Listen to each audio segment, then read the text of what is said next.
Ramadan Lifestyle, brought to you by the Ekmi Laboratories Limited. আসসালামু আলাইকুম। পবিত্র রমজানের শুভেচ্ছা সবাইকে। একজন গাইনি বিশেষজ্ঞ হিসেবে রমজান মাস আসলেই শুরুতে এবং এর কিছুদিন পূর্ব থেকেই রোগীদের বিভিন্ন ধরনের প্রশ্নের সম্মুখীন হই আমরা, সেজন্য আসলে এই কথাগুলি বলা। তো প্রথমেই যেই জিনিসগুলি আমরা সবচেয়ে কমনলি ফেস করি যে রমজানে গর্ভাবস্থায় কারা রোজা রাখতে পারবে, রোজা কখন ভেঙে ফেলবে, খাওয়া দাওয়াটা সেহরি এবং ইফতারে কী ধরনের হবে ইত্যাদি অ্যাডভাইসগুলো। এছাড়া একজন বন্ধ্যাত্ব বিশেষজ্ঞ হিসেবে বন্ধ্যাত্বের চিকিৎসা আমরা রমজানে কীভাবে চালাবো সে সম্পর্কে দু একটি কথা বলবো, আর গাইনি যারা এমনি অন্যান্য রোগী তাদের বিষয়েও সংক্ষেপে বলবো। প্রথমে যেটা হচ্ছে যে গর্ভাবস্থা। সাধারণভাবে গর্ভাবস্থায় কিন্তু রোজা রাখার ক্ষেত্রে কোনো বাধা নিষেধ নেই, কিন্তু কখন নেই? যখন একটা মা সুস্থ থাকে, তার কোনো রক্তচাপ, উচ্চ রক্তচাপ থাকবে না, ডায়াবেটিস থাকবে না, বাচ্চার গ্রোথ ভালো হবে এবং মায়ের খুব বেশি বমি হচ্ছে না, মা খুব দুর্বল নয় এবং সে সুস্থভাবে রোজাটা রাখতে পারছে, তখন সে রোজা কন্টিনিউ করবে।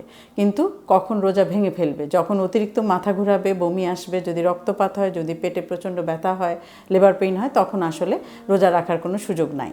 তো এই দুইটা হচ্ছে রোজা রাখা এবং ভাঙার পূর্বশর্ত। এছাড়া যারা সুস্থ মা আছেন, হাই রিস্ক প্রেগনেন্সি যারা, তারা ছাড়া সবাই আসলে রোজা রাখতে পারবেন।